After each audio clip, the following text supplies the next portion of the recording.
हाय प्यारे बच्चों, स्वागत है आप सभी को हमारे कॉन्सेप्ट क्लासेस में। दोस्तों मैं हूं महानंद, एक बार फिर से आपके सामने नई वीडियो के साथ आया हूं। दोस्तों इस वीडियो में हम लोग देखेंगे 10वीं क्लास के मैथ के कुछ संभावित प्रश्न। तो चलिए दोस्तों, इस वीडियो में हम लोग देखेंगे माध्य के बारे में। माध्य क्या है, माध्य कितने प्रकार के होते हैं और माध्य को कैसे ज्ञात किया जाता है। एक ही वीडियो में प्यारे साथियों हम लोग माध्य बनाने की जो तीनों प्रोसेस है उसको देखेंगे। प्यारे साथियों, अगर आप हमारे चैनल पर पहली बार आए हैं तो उसके लिए मोस्ट वेलकम, और अगर हो सके तो आप हमारे चैनल को सब्सक्राइब कर लें और वीडियो को लाइक करें और हो सके तो अधिक से अधिक शेयर कीजिए। तो चलिए साथियों, चलते हैं हम लोग माध्य की ओर। देखिए प्यारे साथियों, ये माध्य जो है कि बनाने की तीन मुख्य प्रक्रिया है। तो अभी हम लोग देखेंगे इनमें से कौन कौन सी प्रक्रिया है।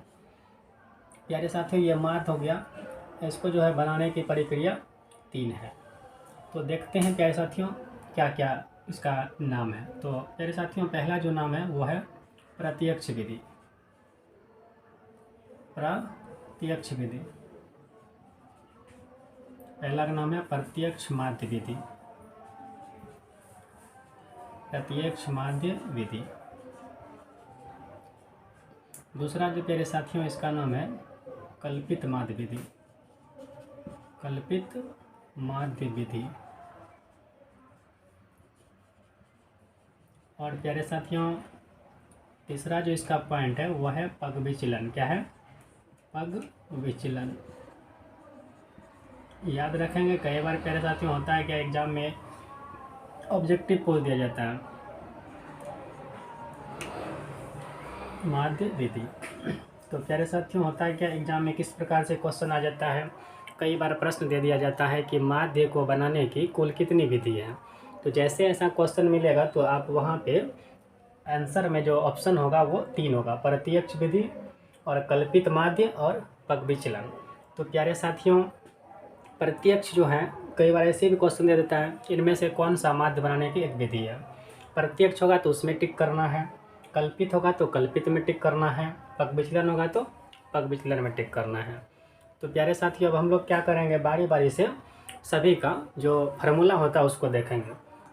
तो चलिए, ये प्रत्यक्ष विधि है, इसका जो फार्मूला होगा प्रत्यक्ष का देखते हैं। इसका जो फार्मूला होगा प्यारे साथियों, माध्य बराबर जो होता है ये होता है सिग्मा एफ आई एक्स आई बटे सिग्मा एफ आई। ये हो गया प्यारे साथियों प्रत्यक्ष का। प्रत्यक्ष विधि से कैसे माध्य निकालेंगे उसका ये फार्मूला हो गया। और प्यारे साथियों, ये जो फार्मूला है ये है कल्पित का। इसका प्यारे साथियों होता है माध्य बराबर, ध्यान से देखेंगे फार्मूला को, माध्य बराबर इसका जो फार्मूला होता है वो जाएगा sigma f I D I बटा सिग्मा एफ आई। और प्यारे साथियों, इसमें क्या होगा कि इसमें प्लस ए को ऐड किया जाता है। अब ए क्या होता है हम लोग इस फार्मूला में, मतलब कि इसमें देखेंगे किस प्रकार से ए को फाइंड करते हैं। इस ए को या तो आप इधर पहले लिख लीजिए या तो बाद में लिखिए, कोई फ़र्क नहीं पड़ता है। अगला जो प्यारे साथियों फार्मूला है वह फार्मूला होता है पग विचलन का। इसका जो फार्मूला है माध्य का, ध्यान से देखेंगे इसको, तो ये जो फार्मूला होता है इसका होता है a plus h sigma f i u i बटा सिग्मा एफ आई। कई बार क्या होता है प्यारे साथियों, बहुत सारी जगह पे फार्मूला को इस प्रकार लिखा जाता है a plus sigma f i u i बटा sigma f i multiply h. तो कोई दिक्कत नहीं है, ऐड का चिन्ह है, या तो आप ए को यहाँ रखिए या तो इस साइड में रखिए, और इसमें भी एच को या तो इस साइड में रखिए या तो यहाँ पर रखिए। तो आप सभी को फार्मूला पहले याद रखना होगा कि किस प्रकार माध्य की फार्मूला होता है। अब जैसे फार्मूला आपको पता, सिंपल से फार्मूला है सिग्मा एफ आई एक्स आई बटा सिग्मा एफ आई। ये हो गया किसका? प्रत्यक्ष का। दूसरा में हम लोग चलेंगे कल्पित में, तो क्या करेंगे, ए जोड़ देंगे, ए प्लस हो जाएगा sigma f I D I बटा सिग्मा एफ आई हो जाएगा। और पग विचलन में चलेंगे तो मेरे साथियों क्या आ जाएगा, ए प्लस एच सिग्मा क्या हो जाएगा, इसमें डी आई था इसमें क्या हो जाएगा यू आई बटा एफ आई हो जाएगा। तो जैसे ये फार्मूला आप सभी को पता चला तो सवाल बन जाएगा। दूसरा पॉइंट, कई बार एग्जाम में पूछ दिया जाता है कि साथियों ये जो सिग्मा है, सिग्मा कौन सा भाषा का शब्द है। तो ये सिग्मा जो होता है यूनानी भाषा का शब्द है।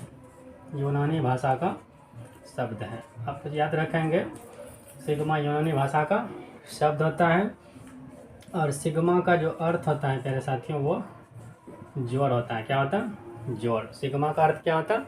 जोड़ होता है। चलिए साथियों, अब हम लोग इस को बनाने की विधि प्रत्यक्ष से पहले समझेंगे, फिर कल्पित से, फिर पग विचलन से देखेंगे। तो चलिए आज हम शुरू करते हैं कल्पित में। इसमें से अगर हम प्रत्यक्ष विधि से माध्य बनाते हैं तो उसमें एक पॉइंट आएगा वर्ग चिन्ह निकालने का। ठीक है, तो वर्ग चिन्ह आप कैसे निकालेंगे उसके लिए एक फार्मूला है, आप ध्यान से देखेंगे।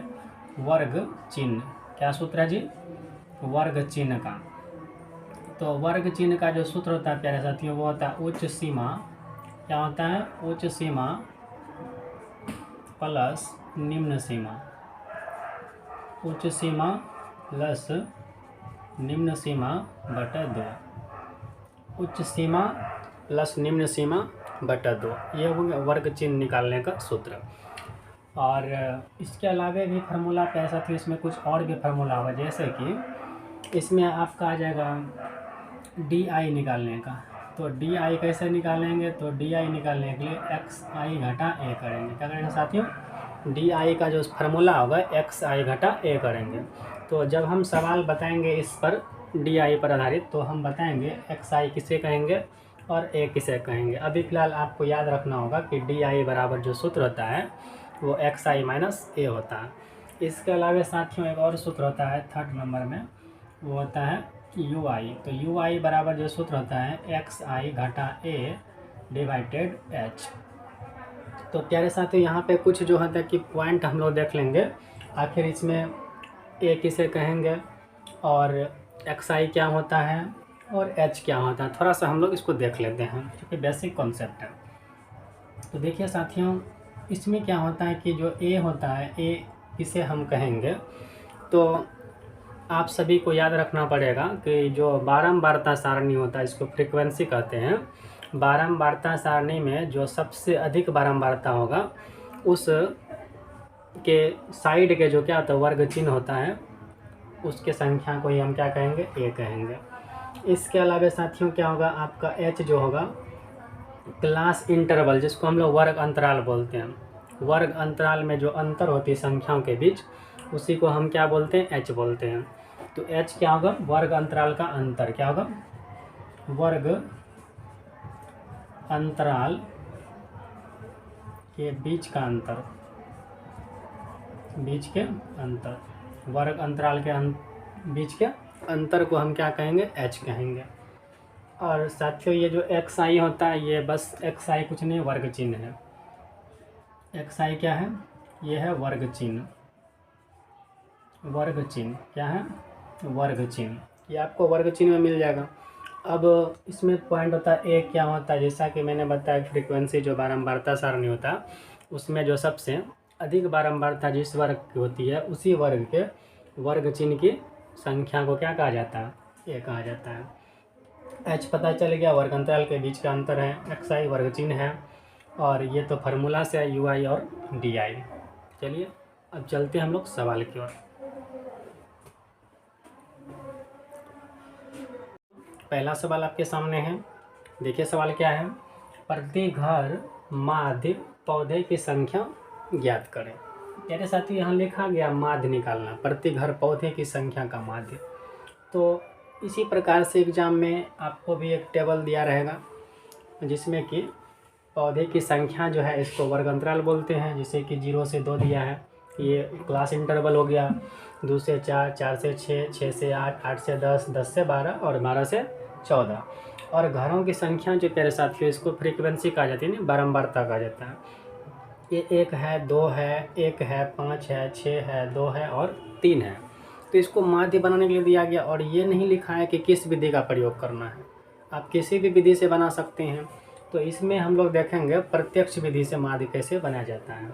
तो इसके लिए साथियों हम लोग यहाँ पे सोल्व लिखेंगे और इस प्रकार से हम लोग एक रचना बना लेंगे, यानी कि इसको खींच लेंगे इस प्रकार से। यहाँ पे साथियों ये जो पौधे की संख्या आपका मन है तो यहाँ पे वर्ग अंतराल भी लिख सकते हैं, या तो आप पौधे की संख्या भी कर सकते हैं। चलिए पौधे की संख्या कर देते हैं यहाँ पे। इसके बाद दूसरा जो कॉलम है प्यारे साथी, ये घरों की संख्या के लिए बनाते हैं। घरों की संख्या, घरों की संख्या। तो प्यारे साथियों, अभी तुरंत मैंने बताया कि घरों की संख्या जो होता है नीचे जो दिया रहेगा ये फ्रीक्वेंसी होगा, इसीलिए इसको FI हम लोग मान लेंगे। इसके बाद साथियों हम लोग वर्ग चिन्ह निकालेंगे, जो पहले आपको इंट्रोडक्शन वीडियो में बताया गया था। वर्ग चिन्ह को XI कहते हैं, ठीक है, सूचित करते हैं। लास्ट में साथियों हम क्या करेंगे, FI और DI निकाल लेते हैं। क्या करते हैं, FI और DI निकाल लेते हैं। अब इस प्रकार से इसको गिन लेंगे साथियों, कितना दिया है, जैसे कि 1 2 3 4 5 6 7 गो कॉलम है, तो हम यहाँ पे रो 7 बना लेते हैं। तो देखिए साथियों, इसका तो ये पॉइंट हो गया। अब 7 गो हम खींच लेंगे। देखिए साथियों, एक हो गया ये, और इसके बाद ये हो गया इसका दूसरा,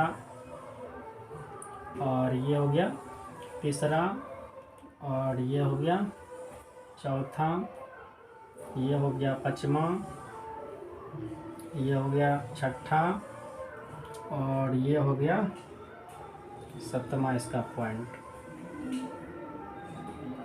इस प्रकार से 7 बना लेंगे गिनती करके, और यहाँ पे दिखा देंगे इसका जो वर्ग अंतराल है। 0 से 2 था, 2 से 4, 4 से 6, 6 से 8, 8 से 10, 10 से 12, और 12 से 14। इसके बाद हम क्या करेंगे, यहाँ पे फ्रीक्वेंसी को दिखा देंगे 1 2 1 5 6 2 3। चलिए, यहाँ तक तो कोई दिक्कत नहीं होना चाहिए, ये तो बुक में दिया रहेगा। अब थोड़ा सा समस्या है कि वर्ग चिन्ह में, तो मैंने बताया था पहले कि हम इसको क्या करते हैं, उच्च सीमा प्लस निम्न सीमा बटा 2 करते हैं। तो प्यारे साथी, इसमें से ये उच्च सीमा हो गया और ये निम्न सीमा हो गया। दोनों को जोड़ेंगे, 2 से डिवाइड करेंगे, तो 0 और 2 को जोड़ेंगे, कितना हुआ 2, 2 में 2 से भाग दे देंगे, कितना हुआ 1, तो यहाँ 1 लिख दिए। इसको भी उसी प्रकार करेंगे, दोनों को जोड़ देंगे, 4 2 6, 6 में 2 से भाग देंगे 3। उसके बाद इसको जोड़ेंगे 10, 10 में 2 से भाग दिए 5। उसी प्रकार साथियों फिर हम लोग चलेंगे यहाँ पर क्या करेंगे, इसको जोड़ेंगे, तो 8 6 14, 2 से भाग दिए 7। इसी प्रकार से फिर हम लोग क्या करेंगे, इसको जोड़ेंगे, तो कितना हो गया 22, 22 10 10 20, 2 22 हो गया। और इसको ले 18 हुआ, 18 का आधा कितना हो जाएगा 9, 2 से भागने के बाद 22 है, तो कितना हो जाएगा 11, और इसका कितना हो जाएगा 13 हो जाएगा। तो जोड़ लीजिए, देखिए 4 2 6 हो जाएगा, इधर 2 भाग देंगे 26 13। आप ऐसे भी फाइंड कर सकते हैं साथियों। इसका 1 निकाल, दोनों को जोड़ दीजिए, 2 से भाग दीजिए, कितना आया 1। अब देखिए इसमें अंतर कितना कितना हुआ, तो अंतर कितना कितना 2, 0 से 2 हुआ, 2 से 4, 4 से 6, 2 का अंतर है। इसमें अब 2 जोड़ते चलेंगे, 1 निकाल, 1 निकाल लिए, इसमें 2 जोड़े 3, 3 में 2 जोड़ेंगे 5, 5 में 2 7, 7 में 2 9, 9 में 2 11, 11 में 2 13। तो इस प्रकार भी निकाल सकते हैं। चलिए, अब हम लोग निकालें क्या, FI और DI। तो देखिए ये है FI, सॉरी यहाँ पे हो जाएगा क्या FI XI हो जाएगा। तो देखिए ये FI हो गया और ये XI, दोनों को मल्टीप्लाई करेंगे, इसको मल्टीप्लाई करेंगे 1, इसको मल्टीप्लाई करेंगे 6, इसको इससे मल्टीप्लाई करेंगे, कितना हो जाएगा 5, इसको मल्टीप्लाई करेंगे, कितना हो जाएगा 35, इसको मल्टीप्लाई करेंगे, कितना हो जाएगा 9 6 15, इसको मल्टीप्लाई कर लेंगे इधर से, कितना हो जाएगा 9 5 45, 9 6 54, इसको मल्टीप्लाई कर देंगे, ये हो जाएगा 22, इसको मल्टीप्लाई कर लेंगे 13, यह हो जाएगा 39। इतना करने के बाद साथ ही यहाँ पे हम लोग टोटल लिख देंगे, और यहाँ पे देखिए ये FI है, तो यहाँ पे सिग्मा मतलब जोड़ FI निकाल लेंगे। इसको जोड़ के देख लेंगे, 3 2 5, 6 5 11, 11 5 16, 16 1 17, 17 2 19, 19 1 20। इसी प्रकार साथियों इसको भी जोड़ लेंगे, देखिए 9 2 11, और 11 जोड़िए, ऐसे भी जोड़ सकते हैं आप, 6 5 11, 11 कितना 12, तो इधर से 12 हुआ, या फिर जैसे भी आपका मन होगा जोड़ सकते हैं इसको। तो चलिए जोड़ते हैं, इसको देखते हैं कितना आता है। 9 2 11, 11 4 कितना होता है 12 13 14 15 हो गया, 15 5 20, 5 25, 5 30 31 32, 32 का 2 हासिल कितना हो गया 3, 3 3 6, 6 2 8, 8 5 13, 13 3 14 15 16, तो कितना हो गया 16, 100 कितना हो गया साथियों 62, कितना हो गया 162। अगर ये सब आप निकाल लेते हैं तो फिर माध्य बनाने में किसी प्रकार की कोई परेशानी नहीं आएगी। तो अब हम क्या करेंगे साथियों, इसका माध्य लिख लेंगे। माध्य बराबर सूत्र आपको पता होगा साथियों, तो क्या होता है सिग्मा एफ आई एक्स आई बटा सिग्मा एफ आई। तो साथियों कुछ नहीं करना, सिग्मा एफ आई एक्स आई ये जो निकल रहा है यहाँ पे वैल्यू, ये सिग्मा एफ आई एक्स आई का है। तो 162 तो यहाँ पे रख देंगे 162 और बटे, और यहाँ निकला 20, इस 20 को यहाँ पे पुट कर देंगे क्योंकि इसका वैल्यू है। तो इसको जब कटाएंगे साथियों तो ये कट के 8 पॉइंट कितना आ जाएगा 1, तो यही हो जाएगा इसका आंसर माध्य का। तो देखिए कितना आसान था माध्य बनाना, और ये सिर्फ प्रत्यक्ष विधि हुआ। इसी प्रकार से हम लोग आगे कल्पित माध्य विधि पग विचलन को देखेंगे। तो चलिए, आशा है आप सभी को वीडियो अच्छा लगा होगा। अगर वीडियो अच्छा लगा तो वीडियो को लाइक करें और इसको शेयर करें, लेकिन चैनल को एक बार ज़रूर सब्सक्राइब करें ताकि आपके सामने इस प्रकार के वीडियो आसानी से पहुंच सके। चलिए साथियों, धन्यवाद, मिलते हैं अगले वीडियो में। जय हिंद।